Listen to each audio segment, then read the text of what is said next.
নমস্কার বন্ধুরা, আজকে তোমাদের সাথে আরও একটা নতুন রেসিপি আমি শেয়ার করব। আর আজকের ভিডিওটা শেষ পর্যন্ত দেখার জন্য আমার অনুরোধ রইল। এখানে আমি সিদ্ধ করা আলু আর ডিম নিয়েছি। সব ডিমগুলোকে আমি মাঝখান থেকে কেটে নেব।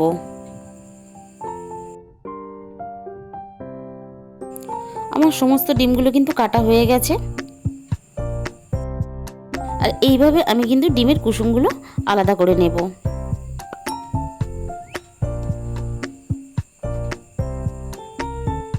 ডিমের সব কুসুমগুলো কিন্তু এইভাবে আলাদা করে নিয়েছি। আর এইবারে আমি এই কুসুমগুলো হাত দিয়ে ভালোভাবে মেখে নেব। আর তারপর দিয়ে দিলাম এর মধ্যে পেঁয়াজ কুচি, অল্প একটু ধনেপাতা কুচি, আর দিয়ে দিলাম অল্প একটু টমেটো কুচি। এবার দিয়ে দেব 1 চামচ পরিমাণ বেসন। এখানে কিন্তু বেসন খুব বেশি ব্যবহার করা যাবে না। দিয়ে দিলাম স্বাদ মতো লবণ, আর দিয়ে দিলাম অল্প একটু হলুদ গুঁড়ো, অল্প একটু ঝাল লঙ্কার গুঁড়ো। এবার খুব ভালোভাবে আমি সমস্ত কিছু মেখে নেব। খুব ভালোভাবে আমি মেখে নেবার পরে আমি এবারে একটা লম্বা শেপ দিয়ে নেব। তোমরা কিন্তু চাইলে এখানে গোল গোল করেও কিন্তু বানিয়ে নিতে পারো।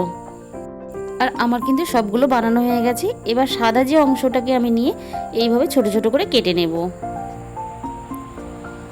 এবার কড়াইয়ের মধ্যে দিয়ে দিলাম তেল। তেলের মধ্যে কিন্তু আমি একটা একটা করে ছেড়ে দেব। এবার খুব ভালোভাবে আমি উল্টে পাল্টে ভেজে নেব। আর বন্ধুরা, এটা কিন্তু ভাজতে খুব বেশি সময় লাগে না। দেখো আমার কিন্তু এখানে ঝটপট ভাজা হয়ে গেছে। এবার আমি সবগুলোকে তুলে নেব।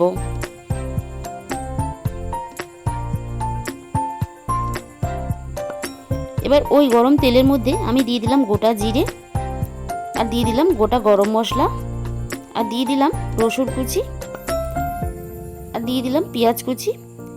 এবার সব কিছুকে একটু হালকাভাবে আমি নাড়াচাড়া করে নেব। এবার এর মধ্যে দিয়ে দিলাম টমেটো কুচি আর আদা কুচি। আমি কিন্তু এখানে আদা রসুনের কোনোটাই কিন্তু বেটে ব্যবহার করলাম না। তোমরা এখানে চাইলে বেটেও ব্যবহার করতে পারো। এবারে দিয়ে দিলাম ডিমের সাদা অংশটা। এবার হালকাভাবে ওটাকে নাড়াচাড়া করে নেব। এবার দিয়ে দিলাম সামান্য পরিমাণ জল, দিয়ে দিলাম সামান্য পরিমাণ হলুদ গুঁড়ো, দিয়ে দিলাম ঝাল লঙ্কার গুঁড়ো, দিয়ে দিলাম 1/2 চামচ পরিমাণ ধনিয়া গুঁড়ো, দিয়ে দিলাম রঙের জন্য অল্প পরিমাণ কাশ্মীরি লঙ্কার গুঁড়ো, দিয়ে দিলাম সিদ্ধ করা আলুর টুকরো। আমি এবার এর মধ্যে দিয়ে দিলাম 1 চামচ পরিমাণ টমেটো সস। তোমরা যদি টমেটো সস ব্যবহার করতে এখানে না চাও তাহলে কিন্তু এটা বাদ দিতে পারো। এটা পুরোটাই অপশনাল। এবার খুব ভালোভাবে আমি সমস্ত কিছু কষিয়ে নিয়ে এর মধ্যে আমি এবার দিয়ে দেব ধনেপাতা কুচি। আর এই ধনেপাতা কুচি দিয়ে আমি 2 থেকে 3 মিনিট আমি এইভাবে নাড়াচাড়া করে নেব। আর এই ধনেপাতা কুচি দিয়ে কিন্তু নাড়াচাড়া করে নিলে খুব ভালো একটা টেস্ট আসে। এবার দিয়ে দিলাম আমি পরিমাণ মতো জল আর স্বাদ মতো লবণ। একটা একটা করে আমি কিন্তু ডিমের মুঠাগুলো আমি এখানে দিয়ে দিলাম। মিনিট 5 মতন আমি একটু ফুটিয়ে নেব। এইভাবে বানালে কিন্তু ভাত বা রুটির সাথে খেতে অসাধারণ লাগে। আর দেখো আমার কিন্তু বানানো রেডি হয়ে গেছে।